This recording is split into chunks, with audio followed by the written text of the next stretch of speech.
These are the generations of the heavens and the earth when they were created. For in the day that the God created the earth and the heavens, when no plant of the field was yet in the earth, and no herb of the field had yet sprung up, for God had not caused the rain to fall upon the earth, and there was no one there to till the ground. But a spring would rise up to water the whole face of the ground. And then the Lord God formed man from the dust of the ground, and into his nostrils he blew the breath of life, and the man became a living being. Then God planted a garden in the east, in Eden, and there he put the man whom he had formed. And from out of the ground the Lord God made to grow every tree that is pleasant to the sight and is good for food. Also, the tree of life in the midst of the garden, and the tree of knowledge of good and evil. A river flows from the garden, from Eden to water the garden, and from there it divides into 4 branches.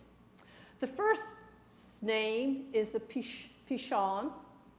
It flows around the whole land of Havilah, where there is gold, and the gold there is good.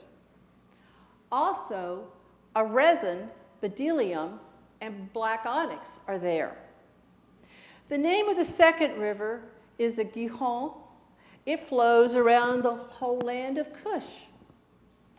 The name of the third river is the Tigris.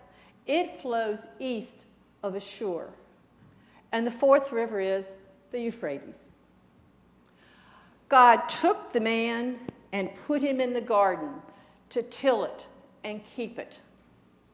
Then the Lord God commanded the man, "Eat, eat," by saying, "You may freely eat of every tree in the garden, but of the tree of knowledge of good and evil you shall not eat.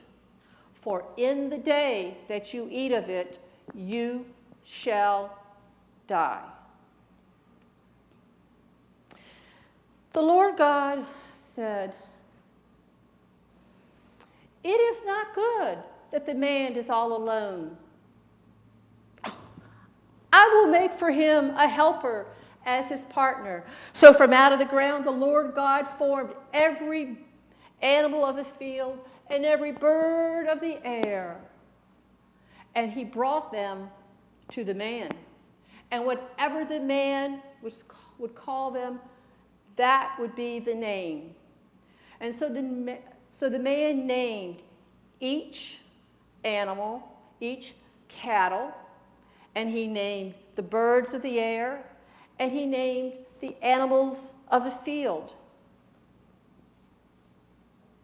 But for the man there was not found a helper as his partner. So the Lord God caused a deep sleep to fall upon the man, and he slept. Then he, the Lord, took from the man a rib and covered up its place with flesh. And the rib that the Lord God had taken from the man, he made woman.